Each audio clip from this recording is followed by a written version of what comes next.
Hello, welcome to my Cox's Bazar blog. আমি আসলে কক্সবাজার গিয়ে বা কোথাও ঘুরতে গিয়ে অত বেশি ভিডিও করা পছন্দ করি না। আমি এনজয় করার ট্রাই করি। তো আমরা কক্সবাজারে গিয়েছিলাম এবার টুকটুক রিসোর্টে, যেটা একদম সিটি থেকে একদম ভিতরে পাটুয়ার টেকের ওদিকে। আমাদের রিসোর্টের পরে আর কোনো রিসোর্টই ছিল না ওখানে। একদম সি মাউন্ট ছিল, তার থেকে 5 মিনিট হেঁটে গিয়ে। তো এই যে আমাদের রিসোর্টের যে রিসোর্টটার রোডের ওই পারেই একদম সি ভিউ, একদম বিচটা পুরোপুরি দেখা যাচ্ছে। তো আমরা গিয়ে রুম পাইনি, যেহেতু আমাদের বাস আগে আগে চলে এসেছিলো। তো আমাদের ওয়েট করতে হচ্ছিলো 12টা পর্যন্ত। তো আমরা তখন আমাদের ব্রেকফাস্টটা করে নিই। এই যে আমাদের রুমের এক সাইডে এমন হিল ভিউ, যেটা খুবই খুবই সুন্দর। মানে ক্যামেরার লেন্সে দেখা এবং চোখে দেখা একদম ডিফারেন্ট। আর আমাদের ব্যালকনির অপোজিটেই ছিল সি ভিউ।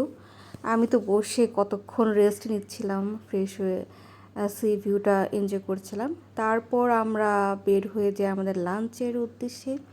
তো আমি একটু রেডি হয়ে নিই। অমিতাভ আগে থেকেই ওর প্ল্যান ছিল কোথায় কী খাবে।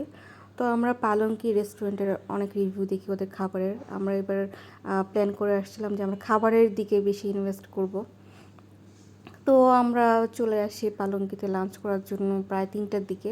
অনেক মানুষ ছিল, সিট পাওয়া অনেক টাফ ছিল। তো আমি খুঁজছিলাম কী খাবো। আর অমিতাভ তো ও মানে লিস্ট করে আসছিল কী খাবে, যেগুলো তাদের বেস্ট সেলার সেগুলোই খাবে। তো ও চাচ্ছিল সবই অর্ডার করুক, মানে সব কিছু অর্ডার করে। আমি না, দাঁড়াও, আগে আগে কিছু কিছু যে জিনিসটা ফার্স্ট প্রায়োরিটি সেগুলো আগে অর্ডার করো। তারপর আমি তো ঝুরি শুটকি খাবো, সেটা অর্ডার করেছি। তারপর ওদের এই যে কলার মোচা, তারপর লট্টা ফ্রাইটা খুবই মজা ছিল। তারপর অর্ডার করি ভেটকি মাছের যে পাতুরিটা, সেটা। তো আগেই আমরা কলার মোচার চপটা ট্রাই করি, যেহেতু এটা গরম গরমই ভালো লাগে। তো এটা আহামরি কিছু না, মানে আলুর চপের ভিতরে একটুখানি কলার মোচা দিয়ে দিয়েছিল, খারাপ না, ভালোই লেগেছিলো।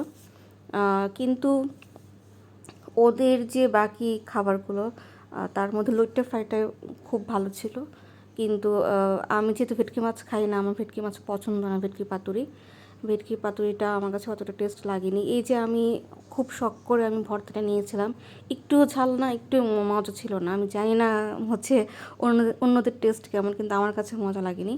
তারপর ভেটকি পাতুরিটা নিয়েছিলাম আমি, একটুখানি ঝোলটা নিয়েছিলাম আর অল্প একটু মাছ নিয়েছিলাম, যে দেখি ট্রাই করে দেখি, মানে একটু মজা লাগেনি।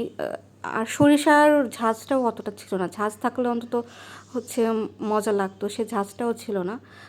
আমি এটা যার যার মুখের টেস্ট ভাই, আপনাদের কারো কাছে ভালো লাগলে এটা আপনাদের মুখের টেস্ট, আমার কাছে ভালো লাগেনি, আমাদের দুজনের কাছে অতটা ভালো লাগেনি। আমাদের মুখের টেস্টের সাথে আপনাদের মুখের টেস্ট না মিললে I am really very sorry. তো তারপর আমাদের লাঞ্চ করা শেষ, আমরা একটু বের হয়ে গেলাম। আমার তো জবা ফুল খুব পছন্দ, তাই অমিতাভ একটা জবা ফুল ছিঁড়ে দিল ওই ওই রেস্টুরেন্ট থেকে। তারপর একটু বিচে গেলাম, একটু বিচে যেয়ে আমি একটু ঝিনুক তুললাম, ওখানে কিছু ফটোশ্যুট করলাম। তারপরে অনেক রোদ ছিল, আর তখনও বিকাল হয়নি, মাত্র 4টা বাজে। তাই আমরা পরে রুমে ব্যাক করি।